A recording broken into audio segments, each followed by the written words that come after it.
कर्नाटक में सत्ता पक्ष और विपक्ष एक दूसरे पर हमलावर। सिद्धारमैया सरकार के सामने एक बड़ी चुनौती, कर्नाटक में सूखे की समस्या और बिजली की कमी।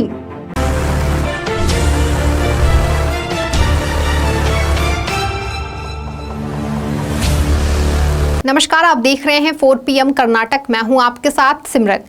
कर्नाटक में सत्ता पक्ष और विपक्ष द्वारा एक दूसरे पर हमलावर होने का सिलसिला लगातार जारी है।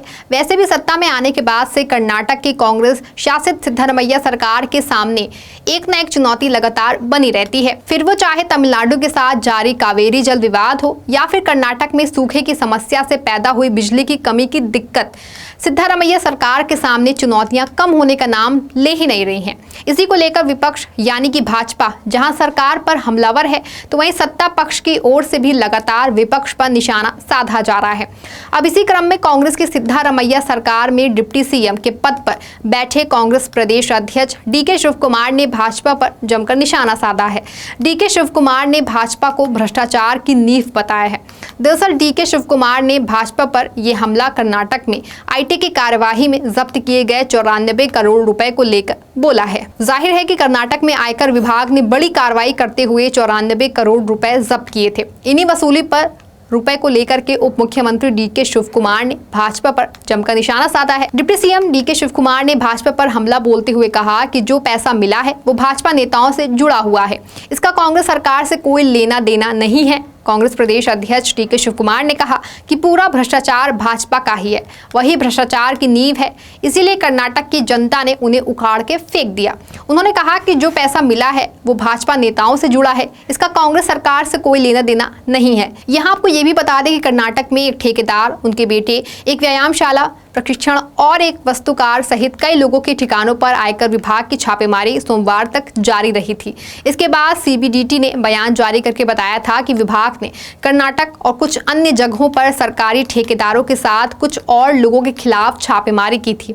इसके बाद 94 करोड़ रुपए नकद, 8 करोड़ रुपए के आभूषण और 30 महंगी घड़ियां जब्त की गई थी। बयान के मुताबिक ये छापेमारी 12 अक्टूबर से जारी थी और इसके तहत 55 ठिकानों पर रेड डाली गई। बेंगलुरु के अलावा तेलंगाना, आंध्र प्रदेश और दिल्ली में भी कुछ ठिकानों पर आयकर ने छापेमारी की। इसमें 94 करोड़ रुपए कैश के अलावा सोने और हीरे की 8 करोड़ की ज्वेलरी मिली थी। इसके अलावा विदेशी ब्रांड की 30 घड़ियां भी जब्त की गई हैं। सीबीडीटी ने एक बयान में कहा कि छापे में तकरीबन 94 करोड़ की बेहिसाब नकदी, 8 करोड़ रुपए मूल्य के सोने और हीरे के आभूषण जब्त किए गए हैं। कुल मिलाकर के 102 करोड़ रुपए से अधिक की जब्ती हुई है। बयान में यह भी कहा गया है कि निजी कंपनी में कार्यरत व्यक्ति के परिसर से विदेश निर्मित 30 महंगी घड़ियां बरामद की गई हैं। उसका घड़ियों के कारोबार से कोई ताल्लुक नहीं है। छापेमारी में बेहिसाब नकदी मिलने के बाद इस मुद्दे पर कर्नाटक में सत्तारूढ़ कांग्रेस और विपक्षी भारतीय जनता पार्टी भाजपा के बीच जुबानी जंग भी शुरू हो गई है। भाजपा के प्रदेश इकाई के अध्यक्ष अनिल कुमार कटील का कहना था कि छापेमारी में मिले रुपयों का संबंध कांग्रेस से है, जबकि मुख्यमंत्री सिद्धारमैया ने आरोपों से इनकार करते हुए उसे निराधार करार दिया है। जिसके बाद ही अब डीके शिवकुमार ने भी इस भ्रष्टाचार को भाजपा की ही देर करार दिया था। सीबीडीटी आयकर विभाग के लिए चुनौतियां तैयार करता है। कथित तौर पर ठेकेदारों और से जुड़े लोगों के ठिकानों पर छापेमारी के दौरान दस्तावेज और उनकी हार्ड कॉपी, डिजिटल आंकड़े सहित अपराध में संलिप्तता से जुड़े काफी सबूत मिले हैं।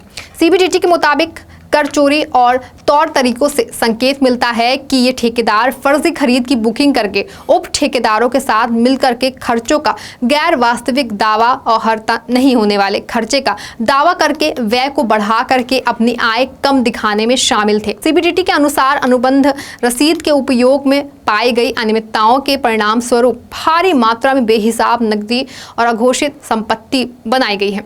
फिलहाल अब इस छापेमारी और इसमें जब्त हुई रकम को लेकर के सत्ता पक्ष और विपक्ष के बीच आरोप प्रत्यारोप का दौर लगातार जारी है।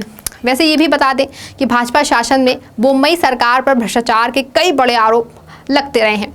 फिर वो चाहे 40% कमीशन का आरोप हो या फिर अमूल और नंदिनी दूध को लेकर छिड़ा विवाद हो, जिससे कि भाजपा सरकार द्वारा अमूल को फायदा पहुंचाने की बात कही जा रही थी। फिलहाल अब इस छापेमारी पर दोनों ही पक्षों की ओर से बयानबाजी लगातार जारी है। इस खबर में आपके लिए बस इतना ही। आप देखते रहें 4 PM कर्नाटक। धन्यवाद।